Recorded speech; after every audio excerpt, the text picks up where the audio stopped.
नमस्कार। आज चर्चा कैंसर की नकली दवाएं में शामिल आईआईटी ग्रेजुएट।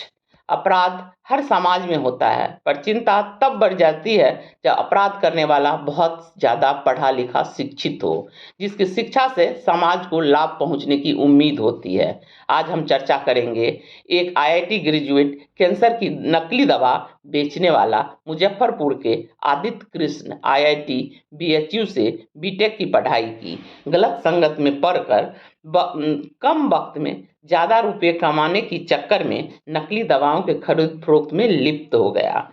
यह कैंसर की नकली दवा की खरीद फरोख्त का बिहार का नेटवर्क संभालता था। बाद में वह इन दवाइयों को पुणे और एनसीआर के सप्लाई करने लगा और साथ ही साथ मुजफ्फरपुर में अपना एक दवाई का दुकान भी खोल लिया। आदित्य जैसा होनहार इंजीनियर कैसे इस अपराध में शामिल हुआ, यह हम सब के लिए चिंता का विषय है। आखिर एक युवा आईआईटी से बीटेक करता है, बाद में अपराध की दुनिया में कदम रखता है, तो यह सोचना पड़ेगा कि उसकी चाहत क्या है, उसकी नियति क्या है।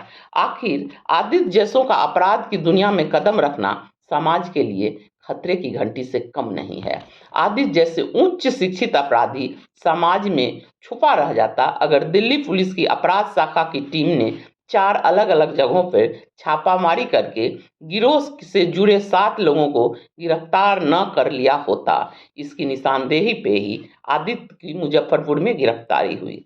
दरअसल ये लोग जीवन रक्षक कीमोथेरेपी की नकली दवाएं बनाते थे।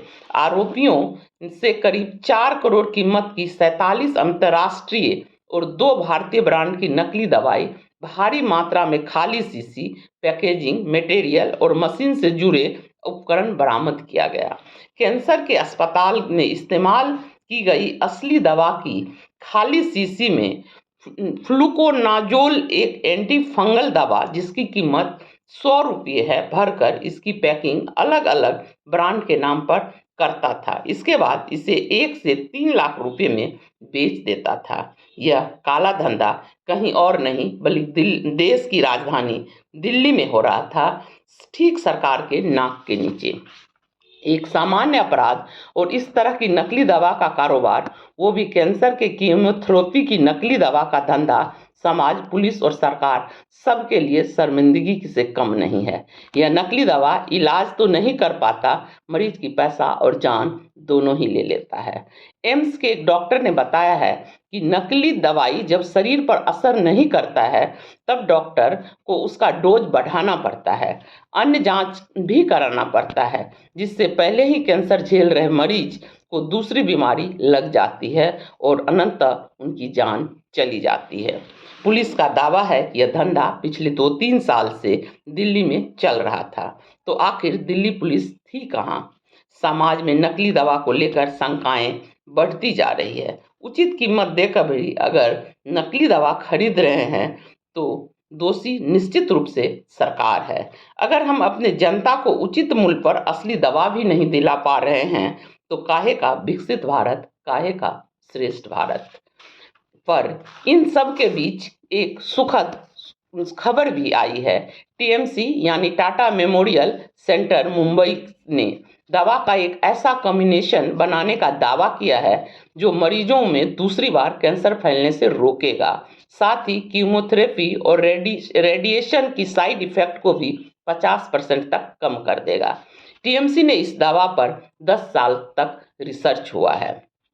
टीएमसी के वरिष्ठ कैंसर सर्जन डॉक्टर राजेंद्र बड़वे के मुताबिक जून जुलाई से यह दवा मात्र 100 रुपये में उपलब्ध होगा। शोधकर्ताओं ने दवा को जादुई खुराक का नाम दिया है। यह सच है कि अगर दवा की कीमत कम होगी तो उसमें नकली दवा के काले धंधे का स्कोप भी कम होगा।